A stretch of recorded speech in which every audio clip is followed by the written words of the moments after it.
अस्सलाम वालेकुम, welcome back Weaver. आज मैं झांग अंडरपास और रेलवे फाटक के बिल्कुल साथ सिविल लाइन कॉलोनी में मौजूद हूँ। सबसे पहले हम आपको दिखाएंगे, ये दिखाएं, ये पानी दिखाएं।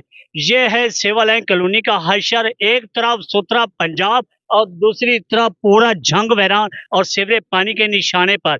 इस तरह की मेन गलियां अगर तबाही का सबब बनेंगी, बर्बाद होंगी, तो इस कॉलोनी के जो रहायशी है वो किसके दर पे जाएं और किससे जाके ये शिकायत दर्ज करवाएं। सुथरा पंजाब और वासा दो डिपार्टमेंट जो मेरी झांग के अंदर इस वक्त सरगर्म है।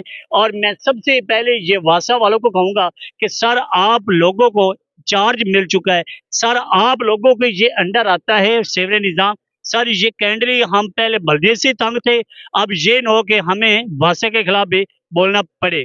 आज ये हशर देखे, ये लोगों का गुजरना देखी, और ये जो सफेद पोश जो आज इन गलियों में गंदे पानी से डरते मरते साइडों से गुजरे हैं। और यकीनन आज हमें इस गली का असर देख के दुख हुआ है। एक तरफ डेंगू वायरस के खिलाफ स्प्रे और डेंगू वायरस के खिलाफ आवाज उठाई जा रही है, और हर आए दिन डिप्टी कमिश्नर जंग कभी हॉस्पिटल का विजिट करता है तो कभी शहर की गलियों का विजिट करता है कि गंदा पानी कहीं भी खड़ा ना हो। और दूसरी तरफ ये देखें कि ठाठे मारता पानी, ये गटरों का पानी, ये कोई समंदर नहीं, ये कोई नहर नहीं, ये है गटरों का उबलता हुआ पानी आपके सामने। और आज इस कॉलोनी के लोग इस बदबू से इतने तंग हो चुके हैं कि इन लोगों से जब हमने जानना चाहा तो लोगों ने सिवाय गीले शिकवे और इसके अलावा हमें कोई भी ऐसा इंसान नजर नहीं आया जो हंसता मुस्कुराता या जो सुथरा पंजाब वालों पे खुश हुआ नजर आया हो। आज मैं डिप्टी कमिश्नर और वर्षा डिपार्टमेंट से ये रिक्वेस्ट करूंगा कि सर, ये आपका और मेरा शहर है, आप लोग आते हैं और चले जाते हैं, ये सीवरेज निज़ाम बेहतर बनाना आप लोगों की जिम्मेदारी है। हर आए दिन हम गलियों की, सड़कों की और बाजारों को निशानदेहियां करते हैं, ये है हमारा फर्जी हक।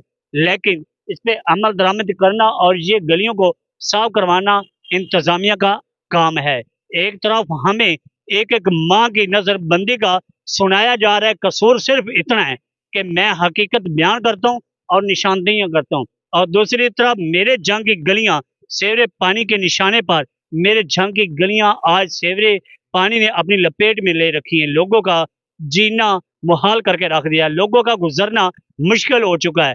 आज इसकी आवाज हम नहीं उठाएंगे तो फैसलाबाद वाले उठाएंगे या लाहौर वाले उठाएंगे। आज हमारा शहर तबाही के सबब, आज हमारा शहर तबाह हो चुका है और इस जंग की कोई बात करने को तैयार नहीं। यहाँ बड़े बड़े सियासतदान आते रहे और चूना लगा के वोट लेकर भागते नजर आए। अल्लाह हाफिज।